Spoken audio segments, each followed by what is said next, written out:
90. Eu gostaria de pedir gentilmente que a igreja estivesse lendo versículo número 1, 2, 3 e o verso de número 4 para a nossa meditação. Enquanto você procura, quero também agradecer a Deus pela vida, obra e ministério do nosso querido pastor presidente, pela vossa escala que nosso pastor nos concede. Também agradecer a Deus pela vida do pastor Moisés, pai, também o evangelista aqui presente, nosso amigo. Deus continuará com a tradição do servo de Deus, na casa da igreja. Amém. E a todos os presbíteros aqui presentes, Deus continue recompensando os servos do Senhor. Capítulo Salmo de número 90, verso de número 1, 2, 3 e 4. Vamos lá, vou contar a nota 3. 1, 2, 3. Senhor, tu tens sido nosso refúgio de geração em geração.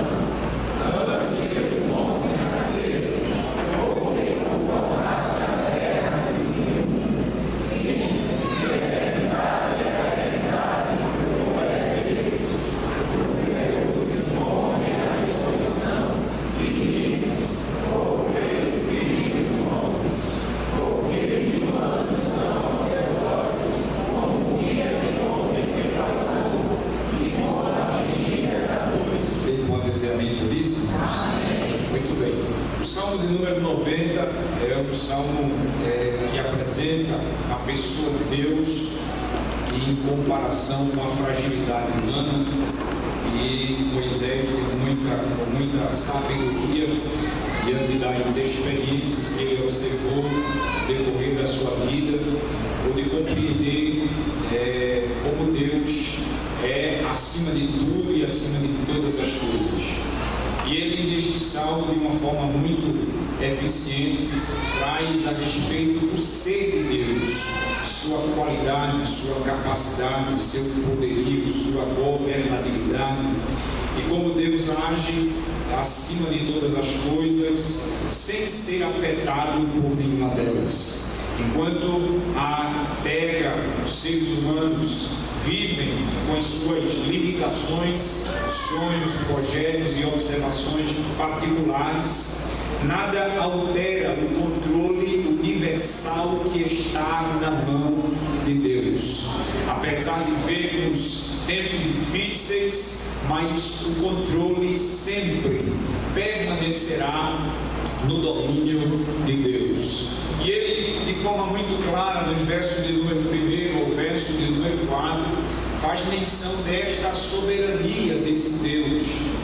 De imediato apresenta algo restrito unicamente à divindade, que é a eternidade, ou o poder de ser eterno.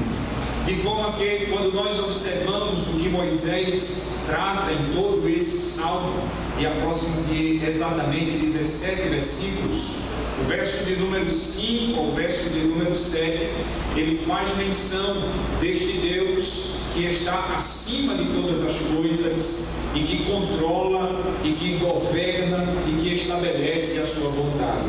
E quando nós partimos desse princípio de observar a pessoa de Deus, o caráter de Deus, entendemos que de forma clara nós não conseguimos percebê-lo, haja vista de que ele é um Deus que está fora do nosso alcance visual. Deus é Espírito.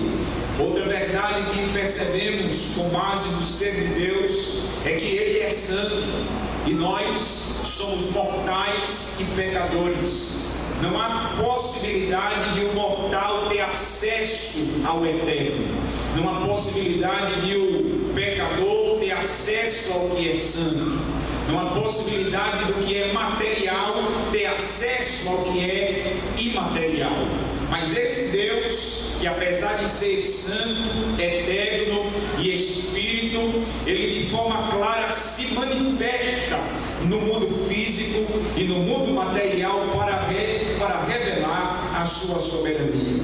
E dentro da personalidade ou da pessoa de Deus, encontramos uma qualidade que lhe é objetivamente única, que é o seu ser transcendente. Diga comigo, Deus é transcendente. E a transcendência de Deus aponta para o fato de que Ele está acima da criação que Ele fez, a criação pela qual saiu pelo poder da sua palavra. E Ele está tão acima da criação que textos sagrados nos apresentam como Ele governa e manifesta toda a sua glória.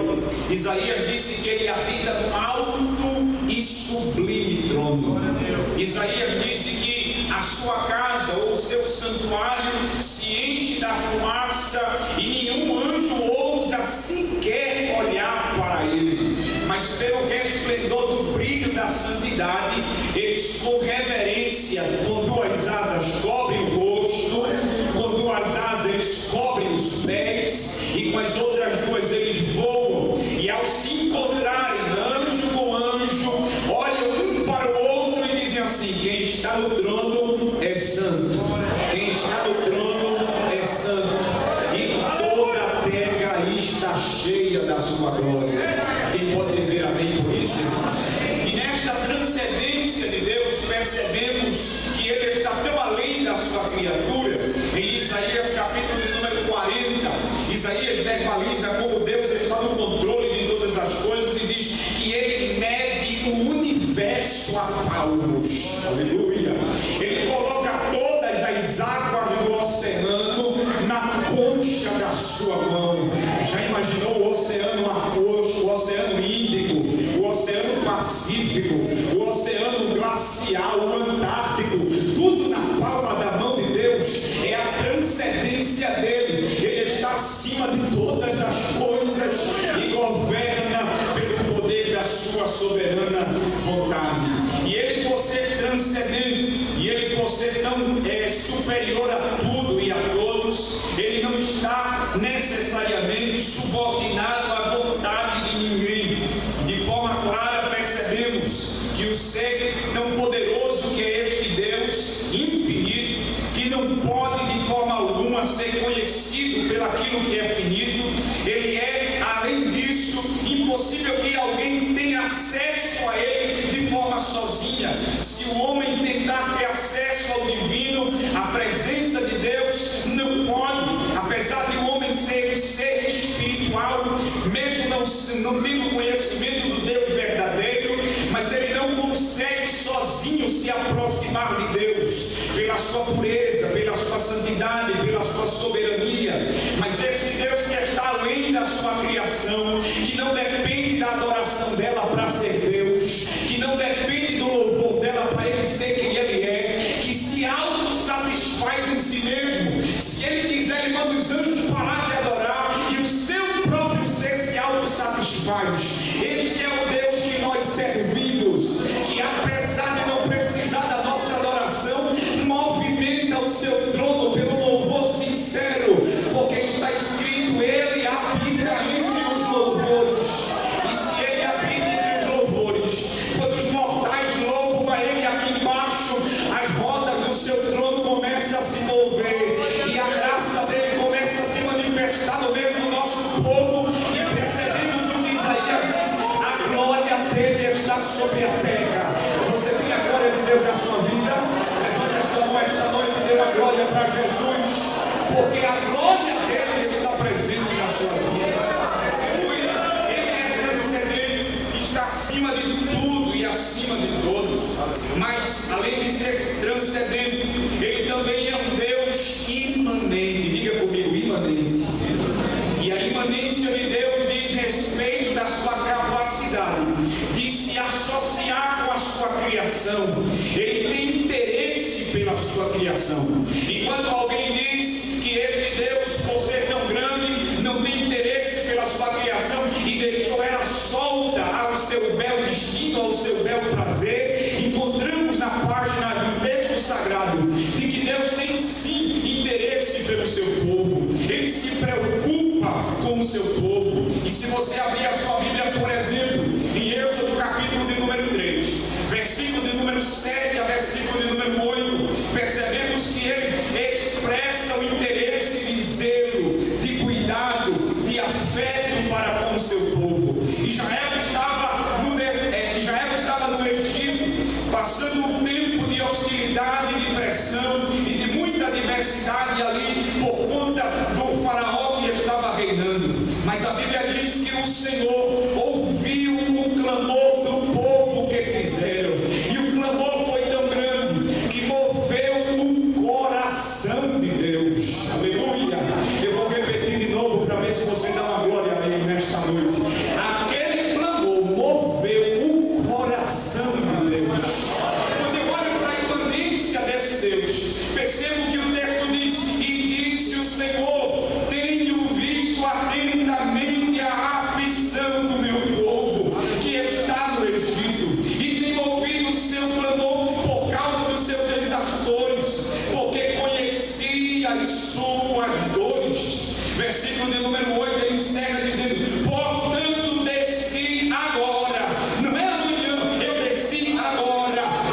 socorro, Ele enviará ajuda, Ele enviará o livramento e cumprirá a sua boa palavra, porque Ele tem interesse pela nossa vida. Diga para alguém que está ao seu lado: Deus está interessado em você.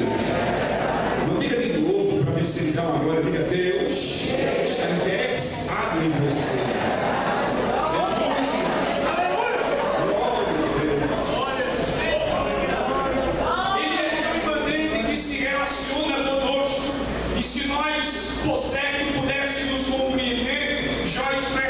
Sobre o controle ou sobre a forma como ele se manifesta, ele também revela que de forma clara em Jó capítulo 34, versículo 14, versículo de número 15: se ele pusesse o seu coração contra o homem e recolhesse para si o seu espírito, o seu fôlego se acabaria, toda a carne juntamente expiraria e o homem voltaria para o pó. Sabe por que você está vivo? Apesar de você ser quem você é porque o segredo da tua sobrevivência não é a tua capacidade de se esquivar dos ataques. Não, Senhor.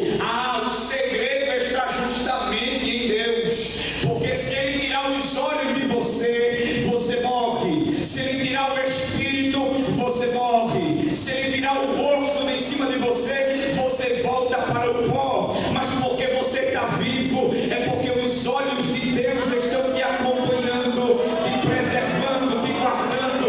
Porque você, além de ser criatura, é propriedade peculiar de Deus, resgatado pelo sangue do Senhor e Salvador Jesus. Aleluia! Louvado seja Deus.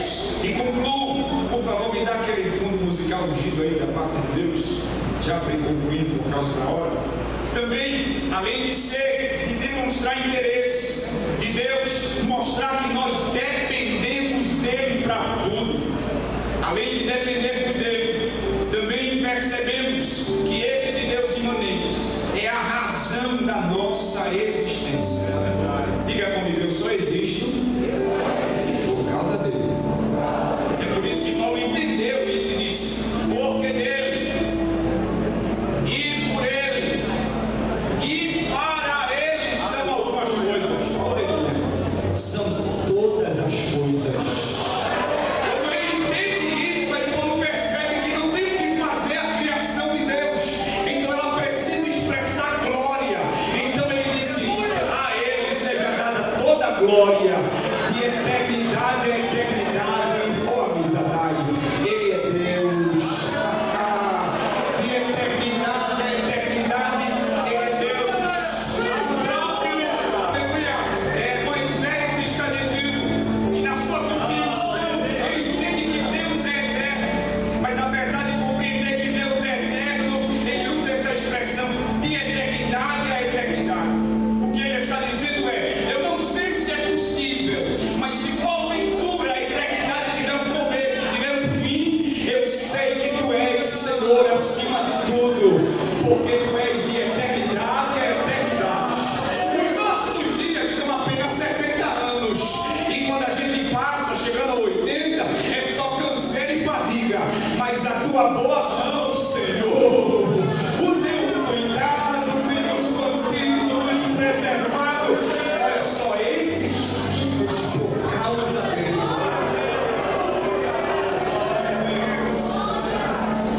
No Salmo 104, verso 27, o salmista diz assim: todos esperam de ti que ele dê o seu sustento em tempo oportuno. Dando-lhes tu o sustento, eles recolhem e abres a tua mão e enche-os de bens. Olha que coisa linda, tudo provém dele. Aí ele diz no versículo de número 26 a seguinte expressão: escondes o teu rosto, Senhor, e eles ficam perturbados. Não é assim. Tem hora que a gente está passando por uma aflição que a gente vai orar e Deus permite o céu ficar fechado para a gente. Ele faz de propósito silêncio. Aí você ora, chora, pede e o céu está bloqueado. Não é porque ele está sendo negligente, ele está esperando de você a perceber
cântaros de madrugada.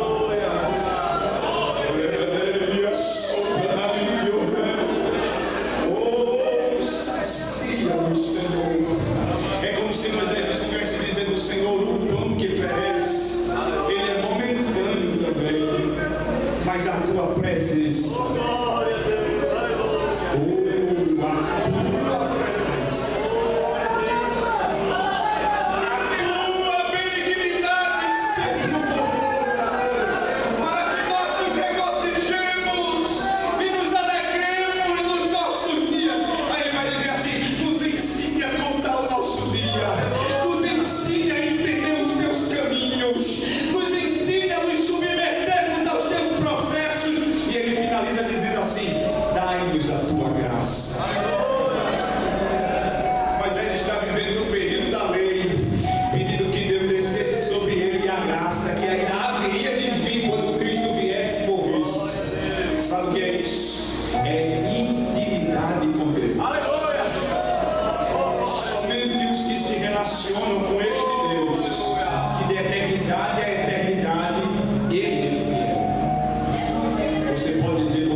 Só os crentes, olha aí, pastor. Então, esta noite foi uma noite em particular.